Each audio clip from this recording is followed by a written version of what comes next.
Hello. Give me 1 second. Gotta mute myself. All right. Oh, hey, people are already telling me where they're from. That's great. Let's see here. So over it. Thank you for joining from Dallas. We got Thomas here from the UK. Oops, I clicked the wrong one.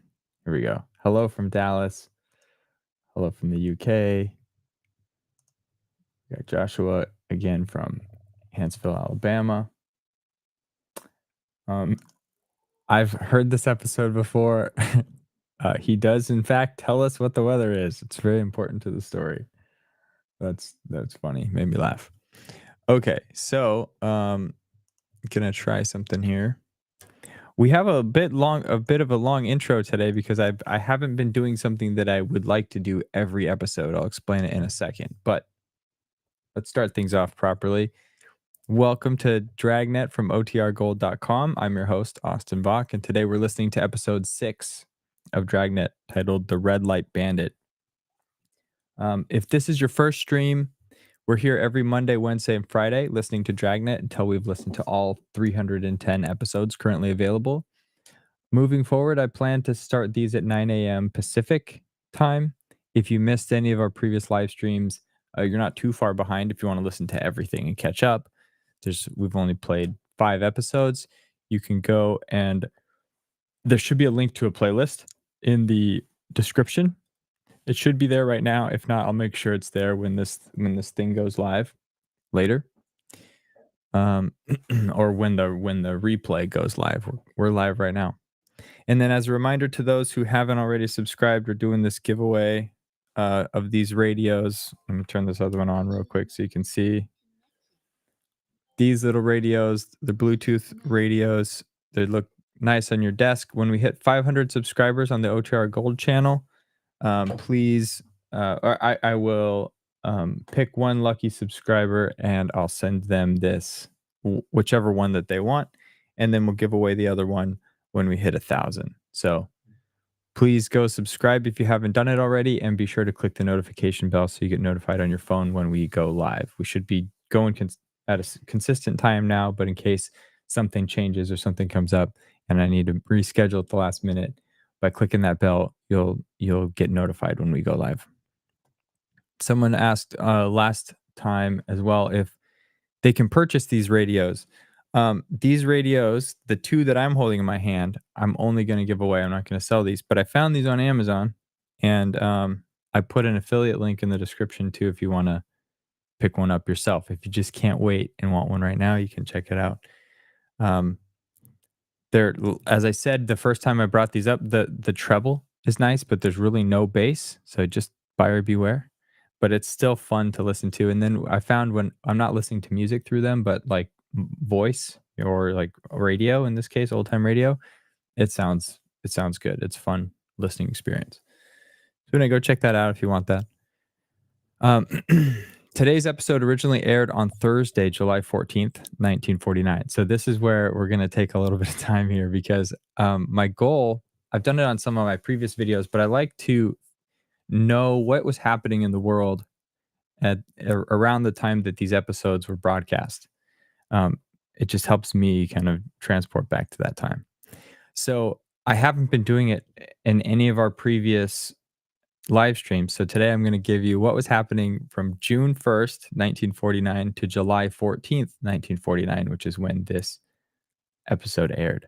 So there's quite a bit here. I'm going to read fast. Also, a lot of this stuff is kind of US centric. There is some stuff that happened outside the US, but for the UK audience and people that are joining from other places, if I've missed key events in your country or world history, please just put them down in the comments. Either you can put them in the comments on the live stream, which will be up here on the side, or after the video is rendered, or after this live stream ends, you can put it in the comments on YouTube. I love hearing all that stuff. Okay. These won't normally be this long. They'll probably just be a few things, but we're now covering a month and a half of world history, of US history. And there's a lot that happened. Okay. So The first thing is on June 1st, 1949, Lucille Ball and Desi Arnaz wed for the second time. Also on June 1st, the British government granted Cyrenaica, which is now current East Libya, their independence. KSL TV in Salt Lake City started broadcasting. There's actually quite a few TV channels that started broadcasting in these months. It's kind of like the beginning of national television. Dragnet had its first broadcast on radio June 3rd. That's the episode that it was broadcast on KFI in Los Angeles. I don't have a recording of that, so we started with episode 2. The first female treasurer of the United States was appointed on June 3rd. Her name is Georgia Niece Clark Gray. The first African American to graduate from the U.S. Naval Academy graduated on June 3rd. His name was Wesley Anthony Brown. WKY, which is now KTYV or KTVY, started broadcasting in Oklahoma. The country of Siam changed its name to Thailand on June 8th. WROC TV in Rochester, New York started broadcasting. June 15th, Dusty Baker, the manager of the Houston Astros, when they won the World Series in 2022, he was born in 1949. Same day as Jim Varney, the American actor who played Ernest in these movies that I watched growing up. He was also, I believe, the voice of Slinky Dog in Toy Story. But he was born June 15th, 1949.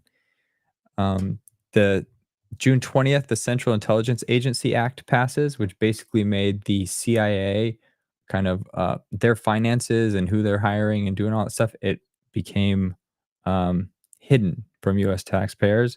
There was some controversy around that, still is today.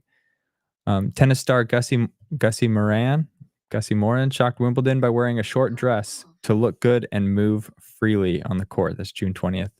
Lionel Richie was born on June 20th, 1949. Love Lionel Richie. Alan Osmond of the Osmond Brothers was born in Ogden, Utah on June 22nd. He shares a birthday with Elizabeth Warren, a U.S. Senator, and Meryl Streep, who were also born the same year on June 22nd. June 23rd, the first 12 women graduate from Harvard Medical School. June 24th, Hopalong Cassidy becomes the first network Western on NBC. June 25th, Long-Haired Hare is an animated short featuring Bugs Bunny. It was released in theaters. Vera Wang was born, an American fashion designer, was born in New York City on June 27th.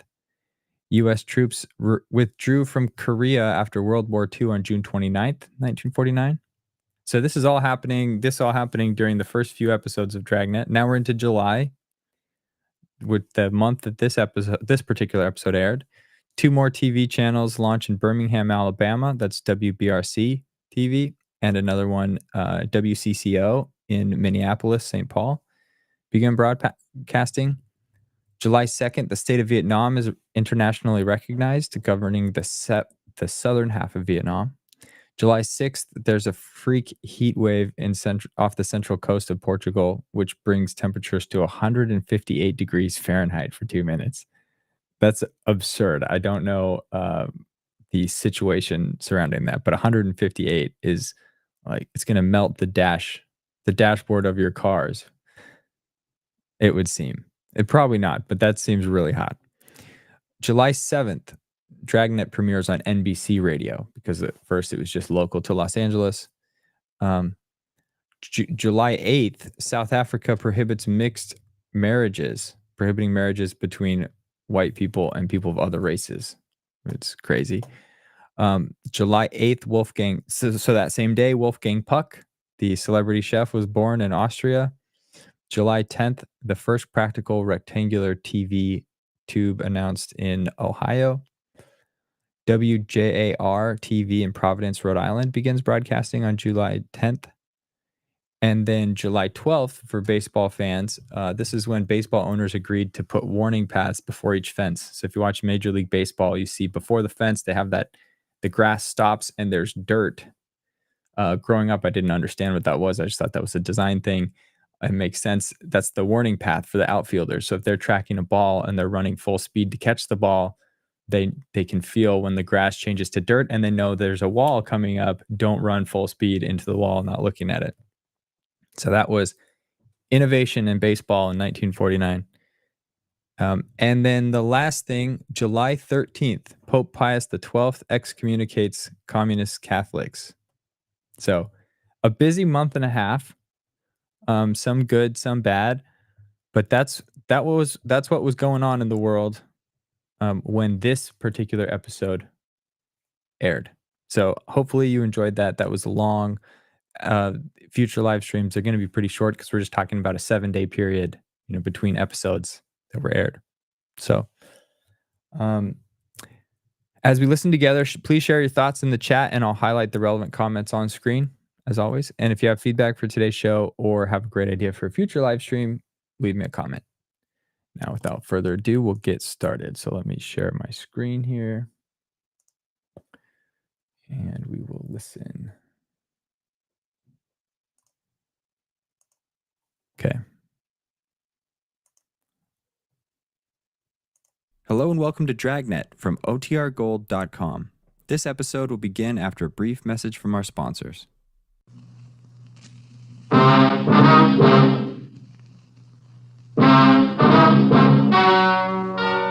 and gentlemen, the story you are about to hear is true. Only the names have been changed to protect the innocent. NBC brings you Dragnet.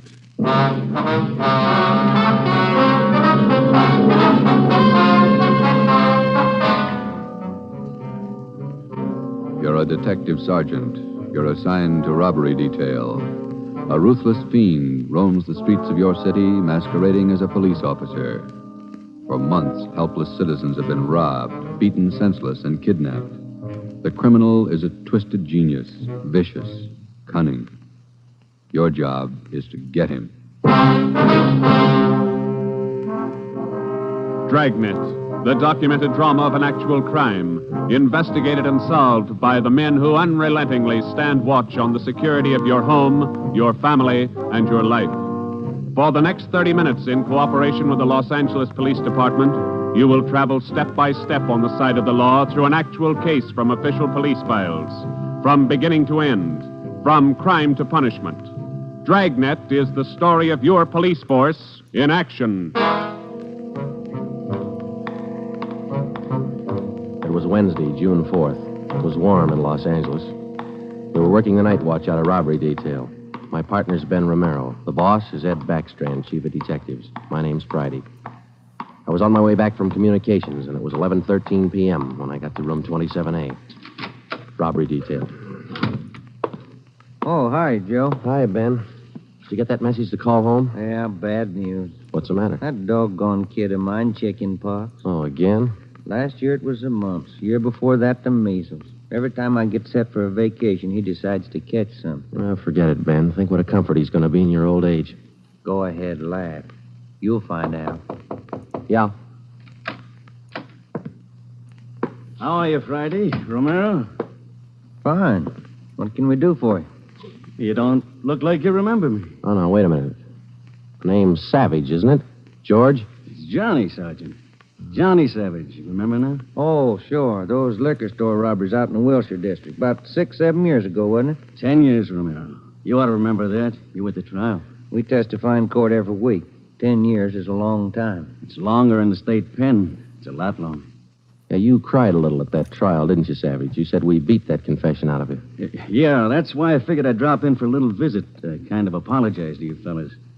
You gave me a square deal. I guess I kind of lost my head. I figured I'd apologize. Oh, that's all right, Savage. When'd you get out? A couple of weeks ago. I did it the hard way. Served 10 flat. I don't know my day. You find a job yet?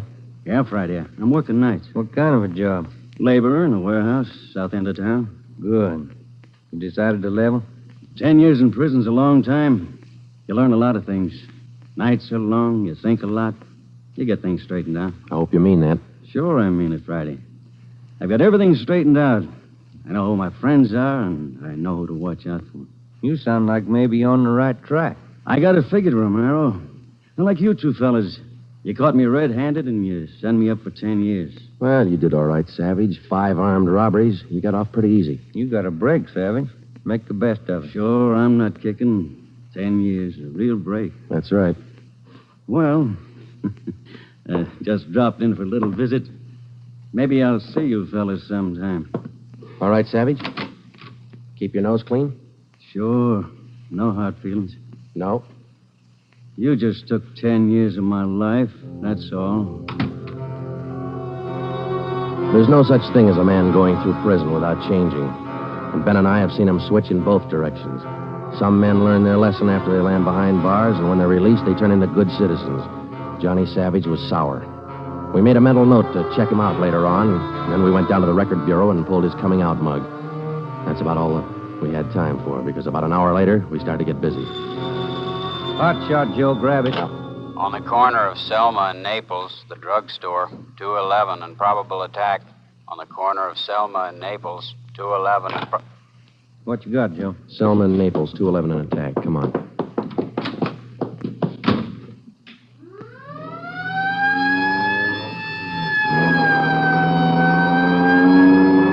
Here we are, Joe.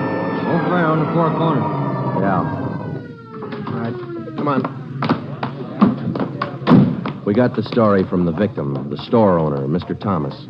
For the most part, it was the usual rundown of an early morning holdup. There was only one exception. Oh, I've had young hoodlums try to hold me up before, but there was nothing like this one. How you mean, Mr. Thomas? Well, he came in here just before closing, and ordinarily I'd have kept an eye out because that's the time to look for him. But this fella came to the door and said he was a policeman, so I let him in. He looked like a cop. Barged right up to me and the wife behind the counter and pointed a gun. And she screamed, and he hit her in the face with the butt of the gun. Sergeant, it was horrible. That's the way it started, and that's the way it kept going. Because most of the victims and most people don't realize that as a citizen, they have the right to check on police officers' identification when in doubt. After we got the story from Mr. Thomas and checked the store in the neighborhood, Ben and I headed back for the office. Attention, all units.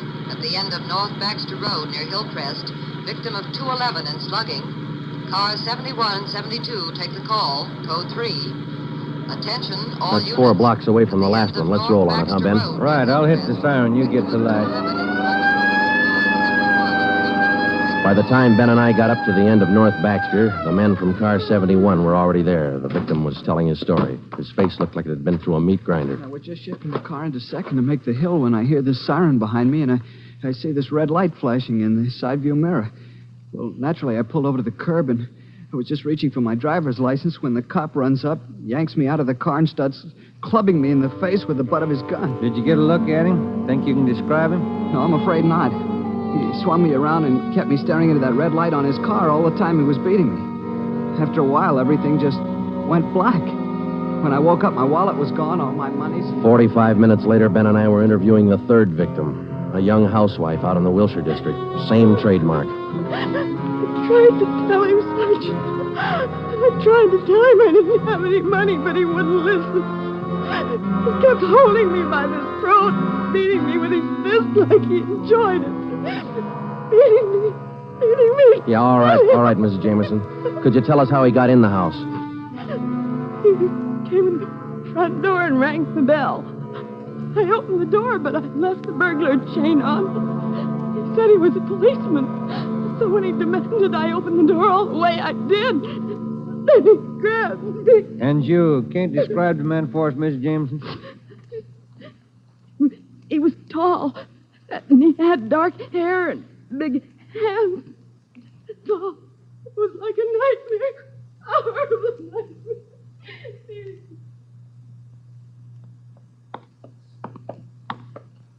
Tall, dark hair, big hands. Your guess the same as mine, Joe? Maybe. Let's wait and see. Come on, let's check with the boss. Hi, Mike. Hi. He's waiting for you. In there. Come on, Ben. Chief of Detective's office. Hannon. Sit down. Yeah, Skipper. All right, you two, let's have it. The guy with the red light? Yes, the guy with the red light posing as a policeman. Why hasn't he been picked up? You know as much about it as we do, Ed. We got our first call around midnight. He knocked over a drugstore out on Selma. He hasn't stopped working since. Didn't you get any definite lead on him? No description, no license number? Nothing. He's tall, big hands, dark hair, that's all. Fine. Either of you got any ideas? Could be anybody, Skipper, with that description. You're sure it wasn't anybody on the force? We sent all the victims down to personnel. Lowry showed him the mug book of all police officers. Wasn't one of our men. Works fast. Drugstore, a motorist, a pedestrian, a housewife out in the Wilshire district. Went right in the house after her. 4 of them, right in a row. 5. Huh? There's a 20-year-old kid in the next room. Came in just before you got here. A couple of hours ago, he was sitting in a car with his girl up in Mulholland Drive. This red light bandit comes along, slugs him, and kidnaps the girl. Kidnapped? She still missing? Not a trace. When did this happen? A couple of hours ago, they brought the kid over from Georgia Street Hospital. We can talk to him now. He's had a bad time. Right in here. Okay. Pete, we're going to have to ask you a few more questions. Oh, yeah. Okay. It feels a little better now. This is Sergeant Friday and Sergeant Romero. Hi, Pete. Hi. Can you tell us what time the trouble started? Oh, about 10:15, 10:30. Sally and I were sitting in the car talking about where we were going on our honeymoon. We're going to be married next month. And then this car pulls up behind us and starts flashing a red spotlight on us, and a guy runs over and pulls open the door. He said he was a cop. Did you get a good look at his car, Pete? I think it was a black sedan. Did you get a look at the man, Pete? No, I didn't. It was pretty dark, and he kept me staring into that red spotlight. It all happened so fast. Then he started slugging me, and I went down. What happened then? Well, the next thing I knew, Sally was screaming. He had one hand on her throat, and he had her backed up against the side of the car. He was beating her with the other hand. Some kind of a short billy club. Well, I got up and I started for him, and he slugged me again. When I came to, Sally was gone. Anybody check the area up there, Ed? Yeah, Davis and Griffin. Didn't find a thing. Oh, Sergeant, you gotta find it. You got to. I wouldn't know what to tell her folks. I wouldn't know what to say. That's all right, Pete. We'll find her. You take it easy. Got a hot shot, Ed, up on Summit Road near Westmore. A woman, unconscious. Ambulance follow-up. Possible dead body. All right, Hannon. Look after Pete here. Friday, Romero, let's go. Up ahead, Romero, to the right. Okay, Skipper. Yeah, there's the ambulance and the cruiser car. Sure a lonely-looking spot. All right, come on. Hiya, Doc. What'd you find? Hiya, fellas. Right over here. Just gonna take her in. Where'd you find her? Over there, by the side of the road. Somebody driving by saw her. They called us. Any identification? This bracelet on her wrist. To my dearest Sally from Pete. December 25th, 1947. That's a girl, all right. What are the chances, Doc? I wouldn't bet on them. Pretty bad shape. Well, have you seen enough? Yeah. Friday, Romero, call the crime lab and check the area for footprints and tire tracks. I'll ride back in the ambulance with the girl. If she regains consciousness, I want to talk to her. All right? Okay, Ed. I'll meet you in the office by 8:30. We're working straight through till we get this guy. See you at the office, Skipper.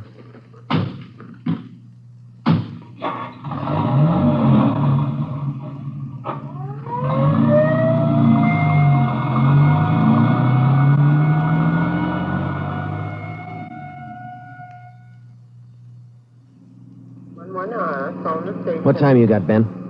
7 minutes to 4. Long night.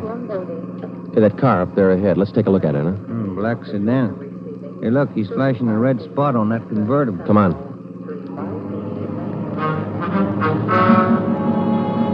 He sees us, Joe. He's pulling away. Get that gas pedal down to the floor. Already there. He's turning off right. Hit the siren. I'll get the light. We're gaining a little, Ben. Next corner to the left. Joe, where'd he go? It's a fancy driver. Try the alley up ahead to the left. Must have turned up that cross street. Get through the alley and double back on him. Right. There he is, Ben. Look out. Watch it, Joe. Watch it. He's going to ram us.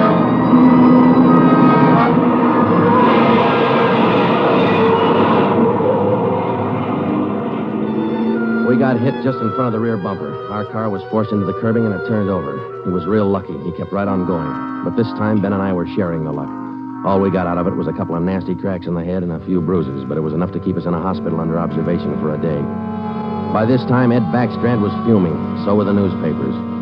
During the day we spent in the hospital, the red light bandit went on a real blitz. He pulled 6 more jobs, 1 liquor store, 2 residential holdups, and 3 car robberies. 5 of the 6 victims were slugged and beaten. Davis and Griffin had taken over for Ben and me, and by the time we got back on the job, they'd built up a lead for us. We've been working with Wilkerson up in auto theft, Joe. He's used 4 stolen cars already. We got the makes and numbers on each one of them. How about the dark sedan he was driving when he rammed us? The boys picked it up this morning out on Sepulveda. We're checking it for prints now. Oh, that's fine, Dave. You got any description on the guy yet? No luck there, Joe. He works too fast. Nothing at all? The same as you had. Tall, black hair, big hands. Loves to use them. Friday, Romero, got a minute? Okay, Skipper. Check you later, Hyundai. Sure thing, boys. Sit down. How do you feel? Pretty fair, Ed. Little stiff here and there. All right, did Davis fill you in? Up to date. Okay, I just called the doctor who's handling Sally Wilder, Pete's girlfriend, you remember? Oh, yeah. She's been in pretty bad shape since we found her up there on Summit Road. This morning she took a turn for the better. She's conscious, and her doctor thinks she might be able to talk to us a little bit. Good. When? About an hour. I cleared it with the doctor and with her family. You'll only be able to stay a couple of minutes, so make the most of them. That's all. All right, Ed. We'll check with you later. Say, Joe, Ben, here's some mail came for you fellas while you were gone. Oh, thank you, Mike. We're going over to the county hospital. We ought to be back in a couple hours. Okay. Say, there's been a couple of phone calls, too. Yeah, anything important? I don't think so. The guy just called to say hello. Said his name was Johnny Savage. He just called to say hello. I presume you men are aware of the girl's critical condition? Yeah, that's right, Dr. Froman. We saw her before she was taken here at the hospital. Yes. You understand, of course, that you'll be able to see her for only a few minutes, and please try your best not to excite her, huh? Right, Doctor.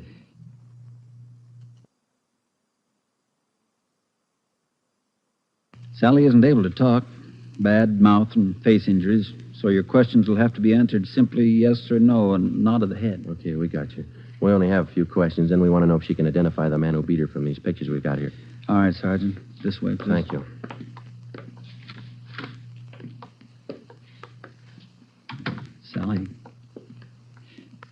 Sally, these gentlemen are from the police department. They'd like to ask you a few questions. Now, there's no need to be nervous or afraid. Just simply nod your head yes or no. Oh, that's fine. All right, Sergeant. Sally, did you see the man who attacked you? Yes. She says yes. Did you get a good look at his face? You did. All right, Sally, now you can answer these 3 together. Just yes or no. Was he tall? Did he have dark hair? Did he have large hands? He did. Ben. Oh, yeah, Jim. Hand me the folder. Yeah. Here you are. Thanks. Now, there's just one more thing, Sally. I'm going to show you some pictures now. Take all the time you want before you make up your mind about each one. If you recognize any one of these men as the person who attacked you, just nod your head, all right? All right, it's fine. Good. Here's the first one. No? All right, here's the next one. No. How about this one? No? All right, here's another. Do you recognize him? This was the man? Are you sure, Sally? Thank you. That's all. Let's go. Did you find what you wanted, Sergeant? Yes, Doctor, we did. Here, it's this one. Nice-looking chap. Who is he, Sergeant? His name's Savage, Dr. Froman. Johnny Savage.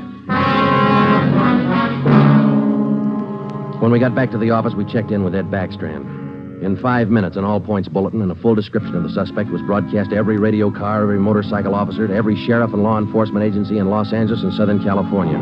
By nightfall, the manhunt was on. More than a dozen extra patrol units were called in for duty that night, and when they pulled out of the police garage, the name, the picture, and the full description of Johnny Savage was in the possession of every officer. The same for the patrolmen, whether they walked a beat downtown or out in the residential areas. The picture of Johnny Savage went with them. Everything was done that could be done. On the second night of the manhunt, far out on the edge of town, Johnny Savage, the red light bandit, got his 12th victim, a 63-year-old storekeeper.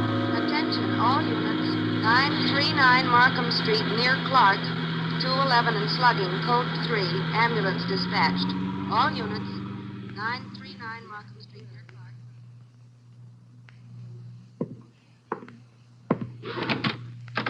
Here it is, Skipper. Tie-in. What'd you get? Wilkerson lifted the prints off that black sedan that rammed Joe and me. Yeah? They belong to Johnny Savage. Yeah, good. That storekeeper last night. It is Savage, all right. Victim identified him from his mug. All right. We got enough in this Savage guy to put him on ice for life. All we have to do now is to get him.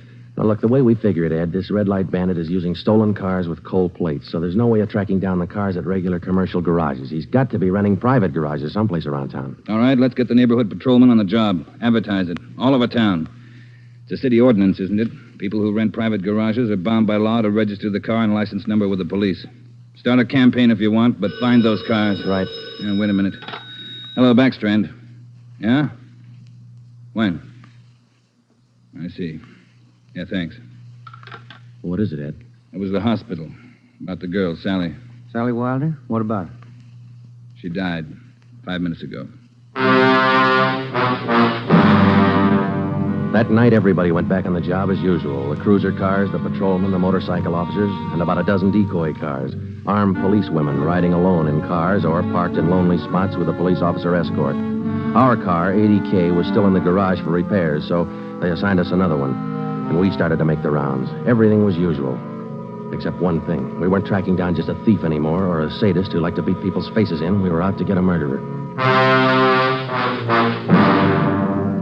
It was a perfect night for the suspect. Dark, no moon. I gave Ben 2-to-1 odds, and I put up $5 that we'd get Savage that night. I lost the $5. We cruised until 7 the next morning, but there wasn't even a nibble. We had breakfast at the Federal Cafe, a little restaurant down the street from the city hall, and it was about 8:15 when we got back to the office. We were pretty tired. Robbery detail, Romero. I would like to speak to Sergeant Friday. Just a minute. It's for you, Joe. Okay, thanks. Friday talking. Sergeant Friday, I want to talk to you. Well, I'm listening. Go ahead. I mean, I want to talk to you in person as soon as possible. Can't you tell me over the phone? What is it? I cannot tell you over the phone. It is very important. Can you come now? Well, now, look, mister, I'm awful sorry, but we're very busy down 554 Ramona Avenue. Can you come now? Well, what's this all about? Who is this speaking? My name is Carl Savage. My son's name is John.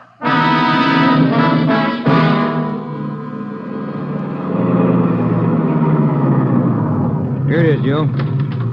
Neat-looking little place. Yeah.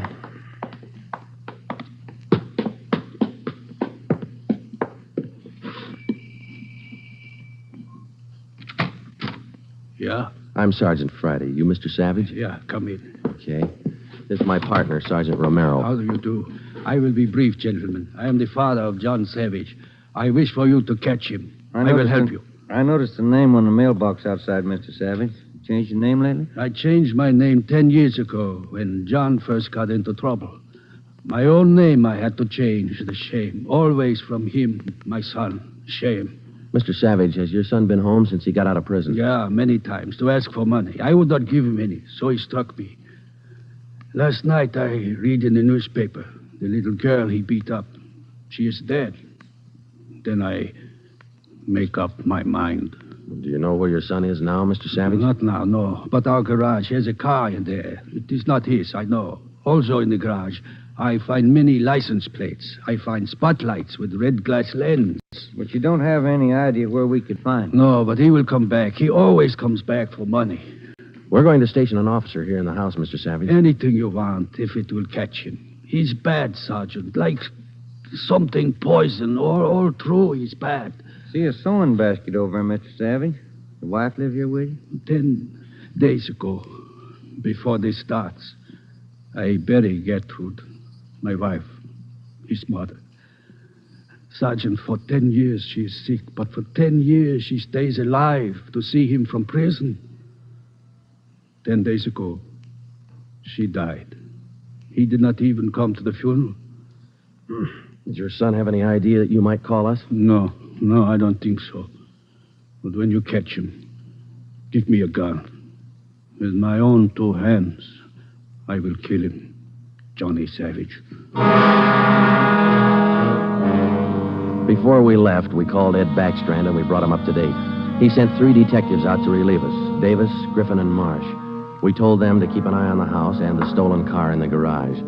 That night after dinner, Ed Backstrand, Ben, and I went out and relieved them. We parked the cruiser car in the garage next door, and then we took up our posts.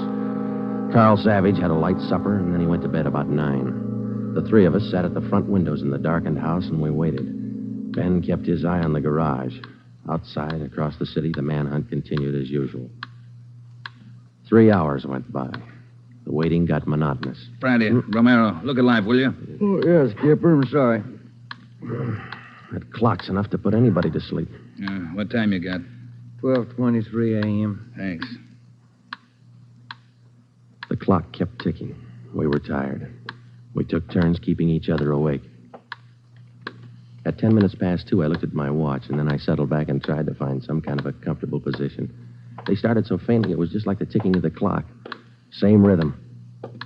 And then they came closer, and the sounds got out of rhythm. Backstrand's head came up with a snap. Friday, Romero, you hear that? Yeah, Ed. Get up to the window, watch the curtains.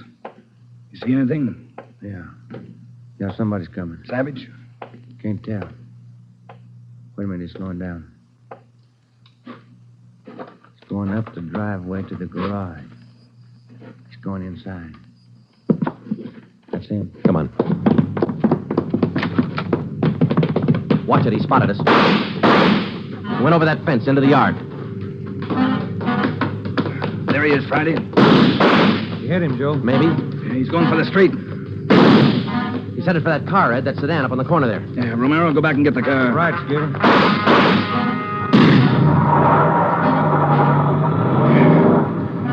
Must have parked up the block before he came around. Where's Romero? I don't know. Oh, here he comes now. All right, let's go. Get that radio on, Joe. It's already on, Ed. All right, give him a call. Any sign yet? No, nothing so far. Next corner to the right, Ben. Unit 80K to Control 4. 80K to Control 4. Control 4 to Unit 80K. Go ahead. Clear and keep frequency 4 open. This is an emergency. 80K, roger. Frequency 4, open and clear. Attention, all units on frequency 4. Stand by. 80K, go ahead. Yeah, there he is, Friday, up ahead. Dark blue sedan. Control 4. We are in pursuit of the possible red light bandit. Suspect is driving a dark blue 1949 sedan. License number in the 7 column. 61 Robert 784. Use caution. Suspect is armed. Code 3. Attention, all units. Attention, all units. Unit 80K now pursuing possible red light bandit. Suspect is driving a dark blue 1949 sedan. License number in the 7 column. 61 Robert 784. Use caution. Suspect is armed. Code 3. Your location, 80K. Control 4. We are headed east on Wilshire Boulevard, crossing La Brea. Attention, all units. Suspect is headed east on Wilshire Boulevard, crossing La Brea. Watch it, Romero. Don't lose him. I see him, Skipper. Control 4. Still pursuing red light bandit. Headed east on Wilshire, now crossing Rossmore. Attention, all units. Suspect is still headed east on Wilshire, now crossing Rossmore. Suspect is armed. Use caution. Code 3. That truck pulling out up ahead. Hit the siren, will you, Skipper? Yeah. Hold on, it's a tight squeeze. Leaning on him, Romero. A lot of traffic up ahead. He's got to slow down. Control 4. Suspect headed east on Wilshire, crossing Western Avenue, closing in. There he goes. Took a right down Sherman Alley. It's a dead end. Yeah. Control 4.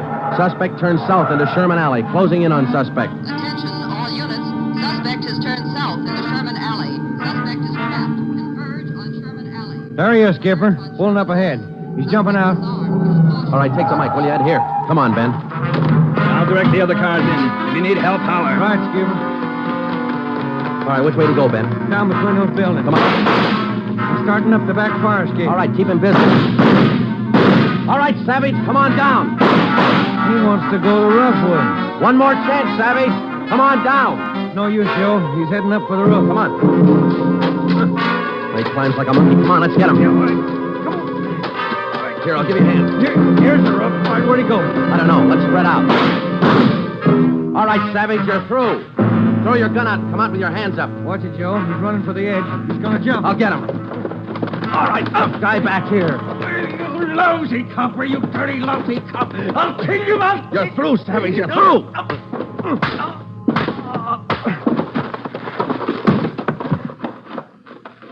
Good, Joe. Yeah. Throw the cuffs on, will you? Yeah, you just betcha.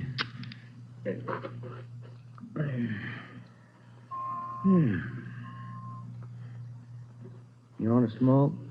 Yeah, I can sure use one. Thanks. Quiet up here. Yeah. I was just thinking. Well?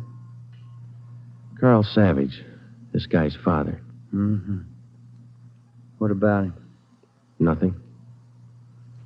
What would you do, Ben, if your son was a murderer?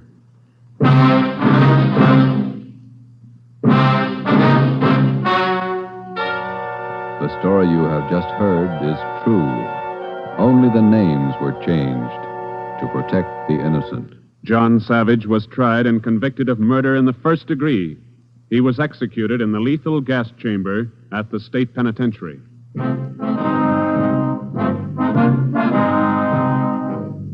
You have just heard the sixth in a new series of authentic cases from official files. Technical advice for Dragnet is furnished by the Los Angeles Police Department. Tonight's program is dedicated to Patrol Officer Robert Steele of the Montana State Highway Patrol, who on the morning of November 2nd, 1947, gave his life so that yours might be more secure.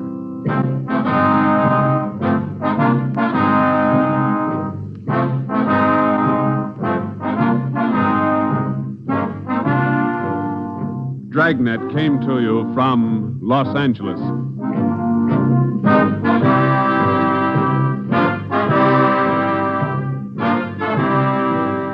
This is NBC, the national broadcasting company.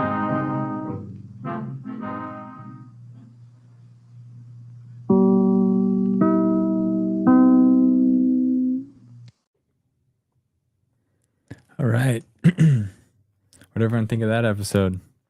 I like Joshua's comment to what if your son was a murderer? What if your child was a murderer? It's a pretty strong closing line. Oh man, there was something. I forget what it was I was gonna say. I forget what I was gonna say. It was a question. Oh, hang on, it was a question for the group. But I don't know what it is.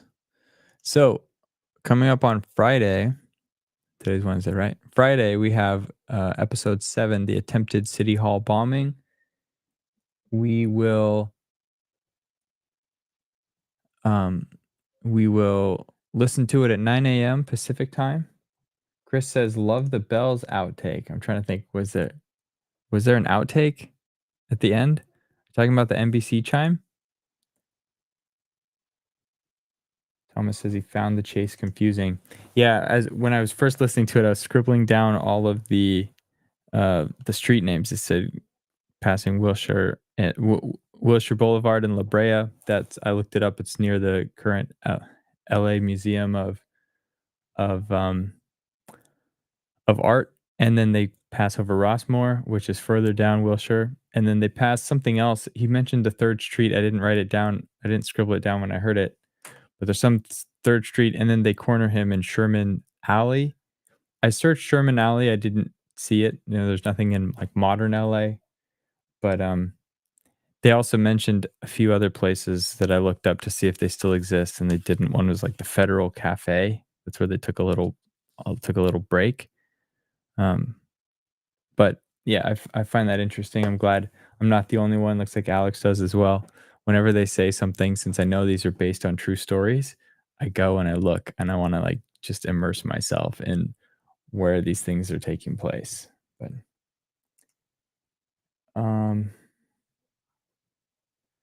cool. So thank you all for being here. We got 10 subscribers. I think this is a high. 10 concurrent viewers. This is a high for this channel when it's just on OTR Gold. So good to see our numbers increasing. Please invite your friends, leave a comment, share with fellow old time radio fans. And I really do enjoy the conversation that happens on the side during these things. I learn so much. I hope you do as well. And hope to see you on Friday.